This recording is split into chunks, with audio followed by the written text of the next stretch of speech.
Si cambias tu libertad por seguridad, te quedarás sin ninguna de las dos.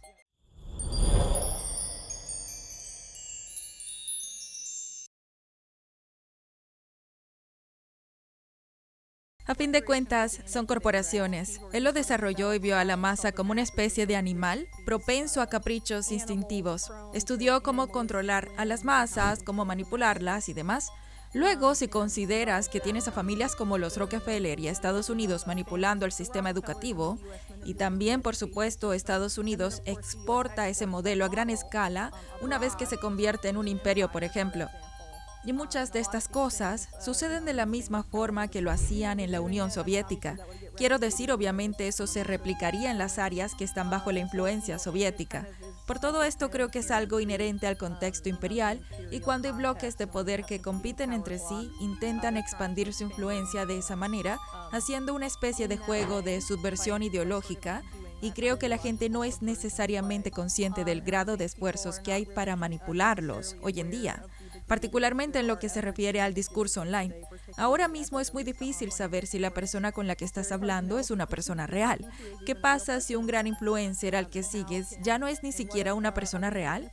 Puede ser una IA o algo así. Creo que el objetivo final es que no seamos capaces de saber qué es real y qué no. Y entonces, ya sabes, vendernos que la IA puede ayudarnos a determinar qué es real y qué no en el mundo virtual, lo que de nuevo alimenta lo que mencioné antes, una especie de externalización en la toma de decisiones.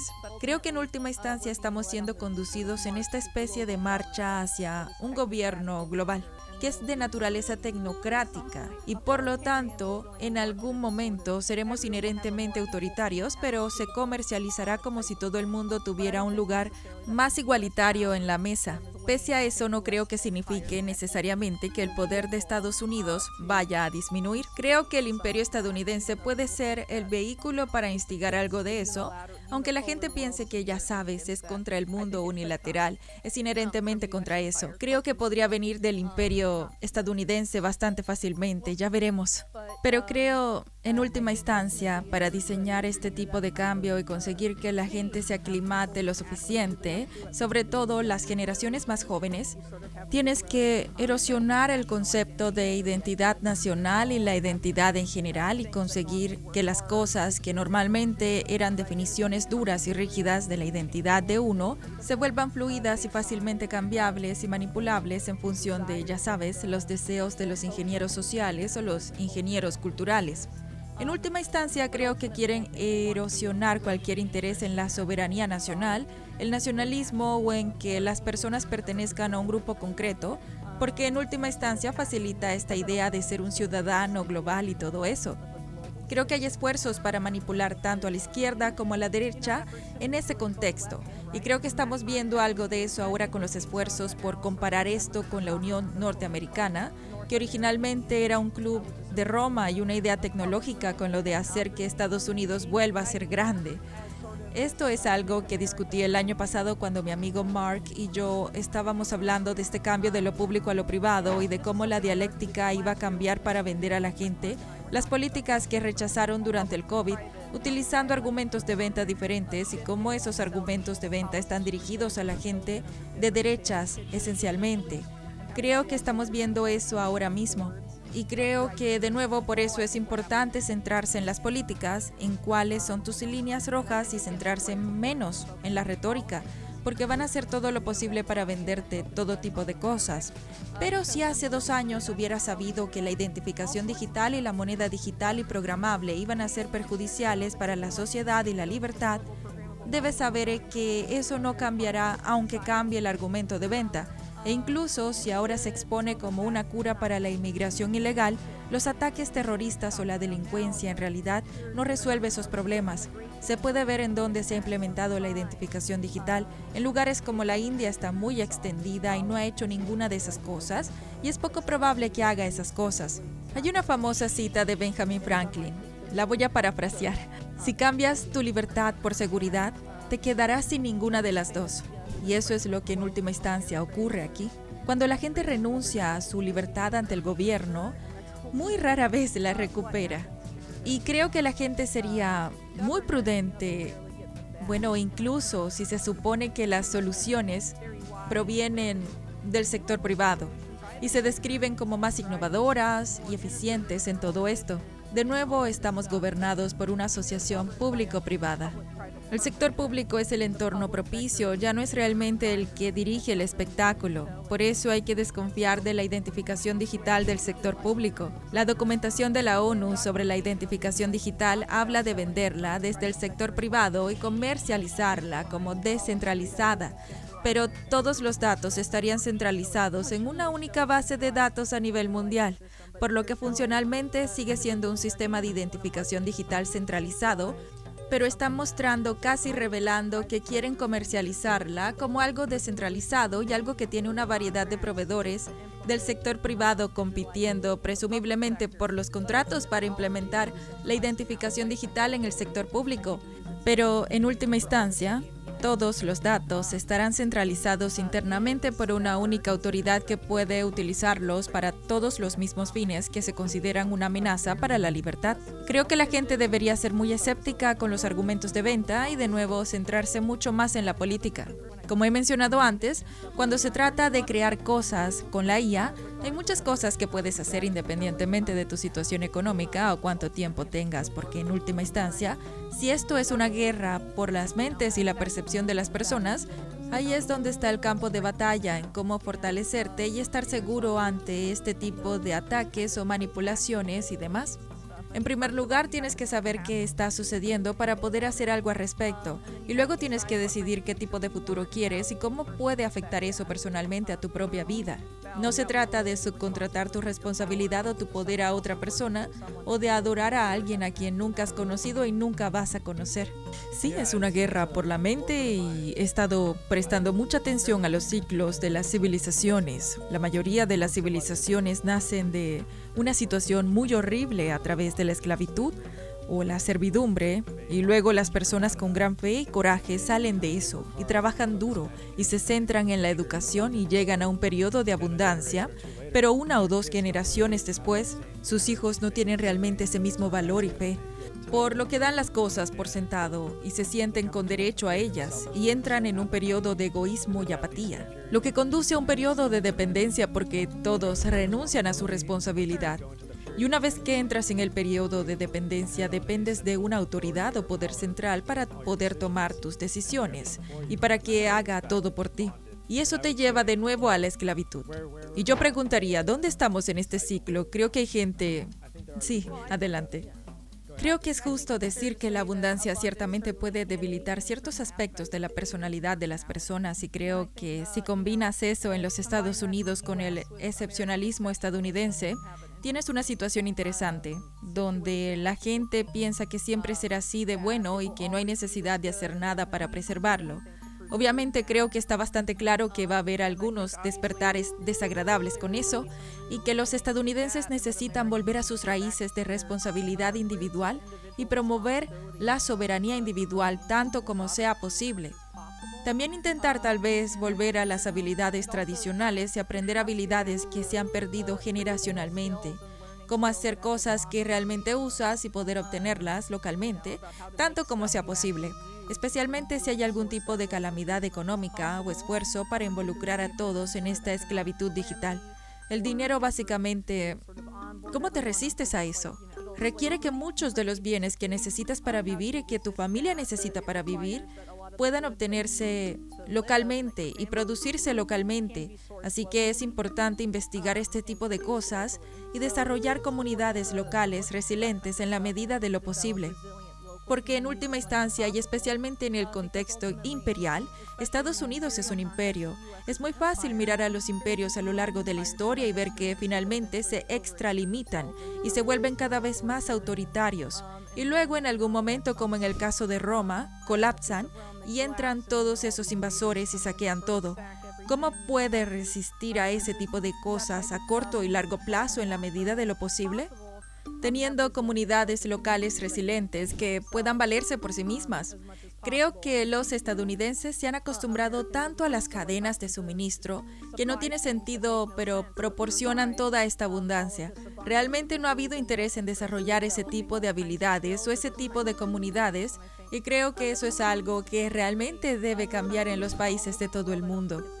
No creo que sea exclusivo de Estados Unidos, pero Estados Unidos tiene una especie de tradición única de responsabilidad individual y esto es lo que nos hace diferentes y creo que mucha gente piensa eso, pero no necesariamente lo pone en práctica en sus propias vidas. Creo que sería un cambio positivo que la gente lo hiciera en la medida de lo posible y no es algo que pueda suceder de la noche a la mañana, pero es algo que podría desarrollarse y hay aspectos de eso en la mayoría de las comunidades locales que pueden apoyarse económicamente y no lo sé. Hay mucho que decir sobre lo que la gente puede hacer y cómo podrían desarrollarse las cosas. Y en última instancia, es difícil saberlo, pero supongo que sería importante, quizá para algunos de nosotros, la gente pequeña, pensar un poco como Larry Fink en el sentido de gestionar el riesgo, pero no como él lo hace, sino en el sentido de, ya sabes, vivimos en un mundo incierto e inestable. ¿Cómo puedo asegurarme de que mi familia esté bien si hay alguna crisis durante X meses o algo así? Nunca es mala idea tener un poco de comida extra a mano en casa por si hay una gran tormenta o un desastre natural. Me refiero a la gente que vive en zonas propensas a huracanes. Yo crecí en Florida. Somos conscientes de la utilidad de eso, por lo que sin duda lo recomendaría. Cuanto más incierto e inestable se vuelve el mundo, mejor es tener algún tipo de colchón en cierto sentido. Pero no estoy tratando de sembrar el miedo ni nada. Creo que en última instancia el poder está en nosotros y la gente tiene que recuperar su poder. Como he estado diciendo, y cuantas más formas encuentres de hacerlo en tu vida individual, creo que mejor estarás. Muy bien dicho. Te fuiste de Estados Unidos a Chile. ¿Qué fue lo que te impulsó a mudarte? Bueno, originalmente me mudé a Perú. Me fui como en 2012, pero fue porque tenía 2 títulos y realmente no podía encontrar ningún trabajo excepto en la restauración.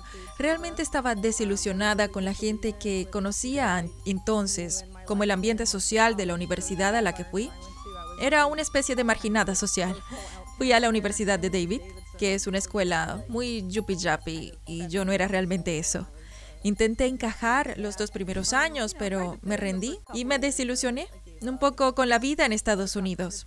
Tenía las mismas opiniones políticas que tengo ahora y en 2012 mucha gente pensaba que estaba loca. También sabía por aquel entonces que la economía estadounidense post-2008, los problemas de 2008 nunca se solucionaron estructuralmente, simplemente se impulsó para adelante y yo estaba en mis primeros 20 años. Quería tener tierras porque me interesaba vivir fuera de la red. La agricultura y en última instancia eso fue motivando la mudanza en parte. Fue motivada también por la idea de que sería mejor tener tierras propias en otro país que en Estados Unidos, para mí, porque no tenía los recursos financieros para comprar tierras en Estados Unidos o tierras que fuera a heredar, ni nada parecido. Así que me pareció que tenía que centrar mis intereses en otro lugar. Mi opinión en aquel momento era que la mayoría de la gente que conocía no tenía ningún interés en arreglar nada. Incluso si conocían los problemas estaban como, tengo Netflix y cerveza, ¿a quién le importa? Era la opinión de la gente de mi edad y yo simplemente no me sentía así. Además tampoco tenía unos lazos demasiado estrechos con mi familia, por lo que pensé en probar en cualquier otra parte. Fue un viaje difícil e interesante, pero me alegro de haberlo hecho y estoy muy contenta con lo que tengo y dónde estoy ahora mismo. Creo que Chile... Bueno, vivo en el sur de Chile. Obviamente en Chile, tanto el norte como el centro y el sur son diferentes. Creo que el sur es el más bonito, obviamente. Es un gran lugar para criar una familia y tener una pequeña granja. Ningún país es perfecto. No vas a escapar de ese tipo de cosas en un lugar en particular. Pero que hay algunos lugares que pueden ser más accesibles o más fáciles para lo que quieres hacer. Los hay. Más fácil que los Estados Unidos o tal vez Estados Unidos es más fácil dependiendo de tus recursos y de lo que quieras hacer, no lo sé. Pero solo porque yo me fui de los Estados Unidos no quiere decir que no me guste Estados Unidos ni nada por el estilo. A mí me gusta. Me molestó un poco cuando decidí irme a los 20 años, el sentir que nadie creía que valiera la pena salvarlo. Pensé que tal vez mis recursos y mi talento podrían utilizarse mejor en otro lugar y simplemente esto me abriría oportunidades y abriría mi propio pequeño espacio en algún lugar donde pudiera obtenerlo.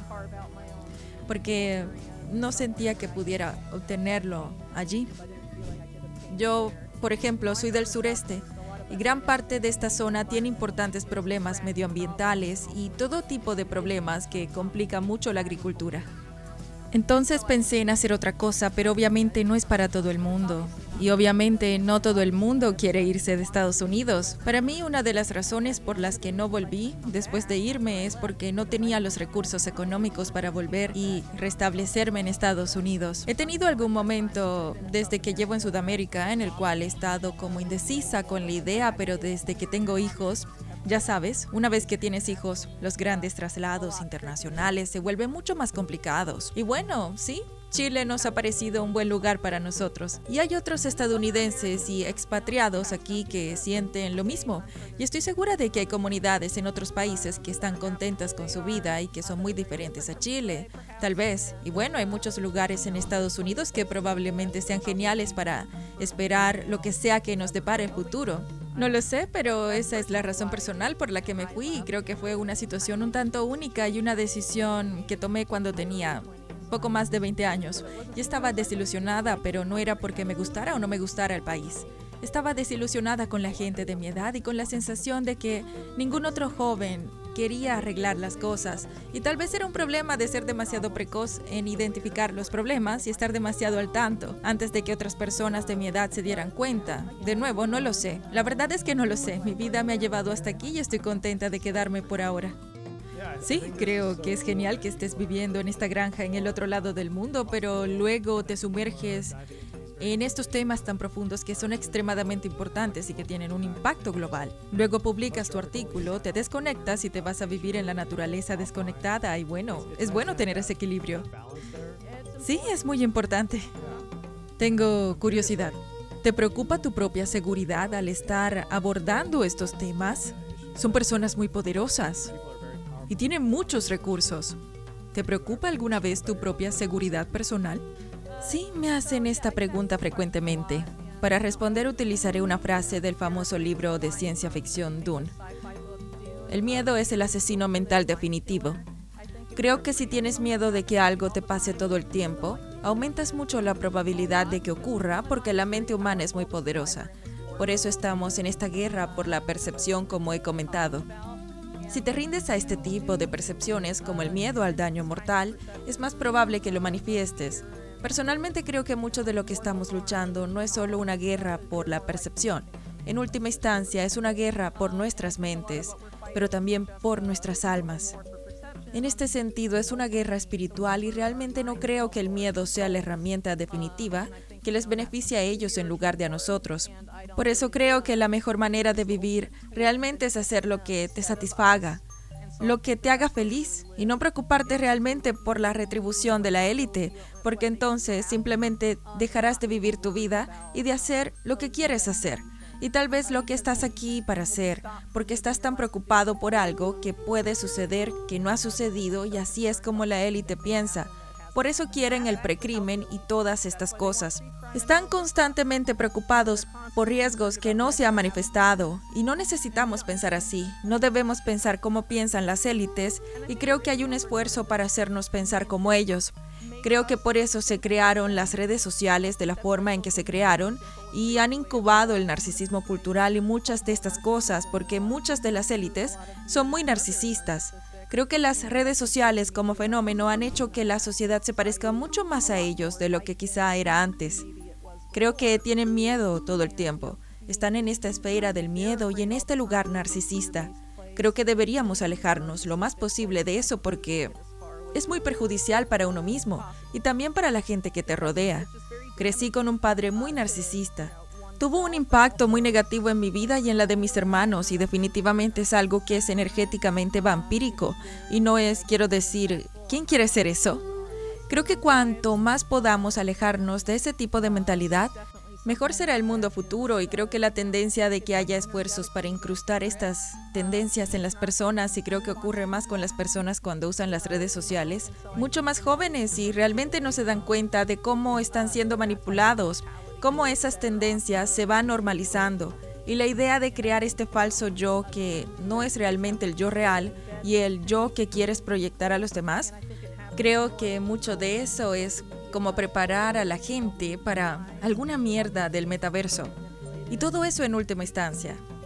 Y creo que las redes sociales han desempeñado su papel en la distribución de información hasta cierto punto. Pero creo que es realmente, es un arma importante contra nosotros. Y deberíamos considerar usarlo lo menos posible. Por lo tanto, si estás interesado en seguir mi trabajo o el trabajo de alguien online, intenta acudir a la fuente directa, tanto como sea posible. Elimina los intermediarios de las redes sociales.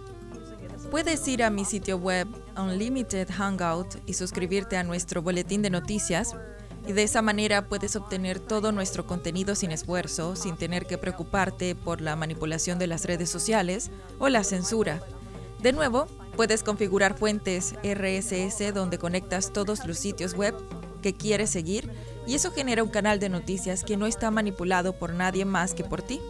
Hay formas de hacer eso y recuperar parte de nuestro poder y seguir aprovechando algunos de los beneficios de la tecnología mientras podamos.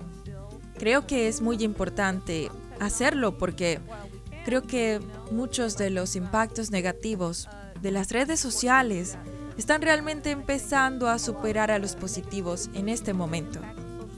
Y la gente debería realmente considerar, tal vez, cambiar algunos de sus comportamientos para mitigar algo de esto. Y todavía hay formas de acceder al contenido que te gusta sin utilizar estas plataformas. Eso está muy bien dicho, y creo que has hecho un trabajo fantástico al separarte de la dependencia de estas grandes empresas, ya que te has creado una vida muy independiente, y eso lo admiro mucho, porque yo mismo tengo una gran contradicción, ya que muchas de las cosas que defiendo en Internet son muy del tipo: sal de las redes sociales, desconéctate, deja de usar las redes sociales. Pero aquí estoy en las redes sociales. Esto hace que se despierte en mí cierta inseguridad al decirle a mi propia audiencia que se vaya. Sí, pero creo que eso es lo que cualquiera que realmente quiera cambiar las cosas para mejor debería decirle a su audiencia en este momento, aunque tal vez sea contradictorio.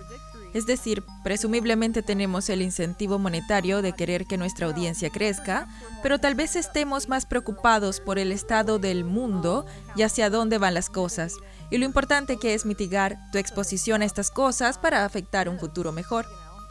Y quiero decir, yo también estoy en las redes sociales, pero no planeo estar ahí para siempre, especialmente cuando tengas que vincularlo a un documento de identidad emitido por el gobierno y demás. No participaré, pero por ahora creo que sigue siendo importante como mecanismo de distribución de información. Pero realmente quiero que la gente sea muy consciente de los riesgos de participar en él. No es algo sin riesgos, no es realmente la plaza pública, es un campo de batalla y la gente debe ser consciente de esos riesgos al entrar. Y creo que, de nuevo, la gente está tan acostumbrada a las noticias y al scrolling. Haz tu propio scroll con un feed RSS y elimina las redes sociales por completo. Todavía podemos distribuir contenido sin tener que lidiar con estas plataformas convertidas en armas, y creo que eso es realmente importante porque la información todavía necesita difundirse. Creo que tu contenido puede ser muy inspirador, creo que mi contenido puede ser muy informativo. Hay otras personas que creo que tienen un gran contenido y que es beneficioso distribuirlo, pero al mismo tiempo es como si algunas personas que consumen nuestras cosas seguirán dependiendo de la plataforma para acceder a nuestro contenido, y hay que instar a la gente a que no lo haga. Pero de nuevo, si te gusta el feed de noticias, obtén un feed RSS y así recibirás alertas cuando haya nuevo contenido. No necesitas redes sociales para hacer eso, ni boletines. Y para los creadores de contenido, tengo una copia de seguridad donde la gente pueda acceder a tu contenido fuera de YouTube, como videos o artículos autoalojados o cualquier tipo de contenido que produzcas, para que la gente no tenga que pasar necesariamente por cualquiera de estas grandes plataformas tecnológicas si no quieren. Acabo de tener una hija hace poco y me he vuelto muy consciente de lo que me ve hacer en internet y si estoy en mi teléfono y ella me está mirando, estoy como, oh, esto va a darle malos programas. Y mi suegra está aquí ahora mismo ayudándonos y le dije, estoy a punto de hacer un podcast. Y ella dijo, ¿con quién? Y dije, con Whitney Webb. Y sus ojos se agrandaron y dijo, oh Dios mío, me encanta Whitney Webb. ¿De verdad? ¡Wow! Casi quería unirse a este podcast y yo estaba, porque podría hacer mejores preguntas, mucho mejores que yo. Ella profundiza en estas cosas y le dije, sí, tal vez deberías sentarte y simplemente hacer las preguntas por mí porque probablemente será mucho más productivo y profundo si estuviera aquí. Pero bueno, sé que tienes que irte y realmente aprecio tu tiempo y todo tu trabajo. Es tan importante. Estás haciendo un servicio increíblemente valioso al mundo. Muchas gracias. Creo que tú también y creo que hiciste preguntas muy perspicaces. Espero que hayas disfrutado del vídeo. Asegúrate de darle al botón de suscribirte para ver más vídeos increíbles como este. Esto ha sido Mentes Brillantes. Gracias por vernos.